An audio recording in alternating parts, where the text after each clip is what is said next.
ভাই আমরা আজকের হচ্ছে টাইমটা আর প্লেসটা একবারে একটু ফিক্সড করি, কনক্রিট জায়গাটাতে আসি। আসার পরে অ্যাকচুয়ালি মানে ওই নিয়ে যেতে হবে, ওই মেন্টালিটি নিয়ে যে এরকম টোকাই যদি 500 আসে, আমরা যদি 300 হই, তাহলে 300 মিলে ওই 500কে পিটায় ওইখানে শুয়াই দিব।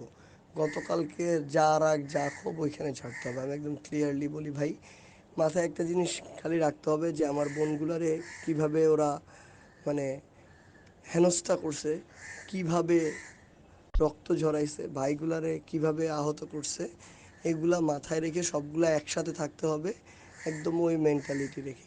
কেউ যদি টাচ করে তাহলে উড়াই দিব ভাই, না করলে সমস্যা নেই, কিন্তু করলে উড়াই দিব একেবারে। অ্যান্ড আমরা হচ্ছে মানে সবাই এখানে আসলে একসাথে থাকলে কিচ্ছু করে না। আমি আজকে ভিডিওগুলো দেখতেছিলাম আসলে, যে ঝামেলা হয়ে গেছে, যে আপুগুলা দৌড়াইতেছিল, ছেলেগুলা ছন্ন ছেঁড়া হয়ে গেছিল।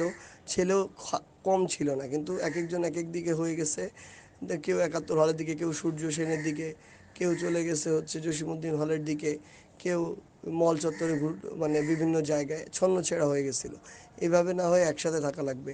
ছন্নছেড়া হয়ে গেছিলো দেখে ওরা 30-40 জনের একটা গ্রুপ এসে ইট পাটকেল নিয়ে ছুঁড়ে এভাবে মেরে চলে গেছে আর কি। সো ওই জিনিসটা জাস্ট মাথায় রেখে একটা নির্দিষ্ট টাইমে আশেপাশে যারা যারা আছে, ভাই বন্ধু টন্ধু যারা, সবাই হলে চলে আসুক। হলই সবচেয়ে সেফ আসলে, হলের ভিতরে কিছু হবে না। 21শে হল থেকে যেটা হয়েছে যে 21শে হলে কিন্তু কোনো এইসব ক্যান্ডিডেট ফ্যান্ডিডেট কাউকে ঢুকতে দেওয়া হয় না। শুধুমাত্র সব স্টুডেন্ট আছে এবং আমরা সবাই একসাথে থাকবো। অ্যান্ড আমার যতদূর মনে হয় যে এফএইচ আর শহীদুল্লাহ সেম অবস্থা। শুনলাম শহীদুল্লাহ হলের যে এক্স2 ছেলে পেলে কমে গেছে। যাই হোক, যে যেখানে আশেপাশে আছে সবাই হলে চলে আসুক। একসাথে নামলে কেউ কিচ্ছু করতে পারবে না, টাচও করতে পারবে না।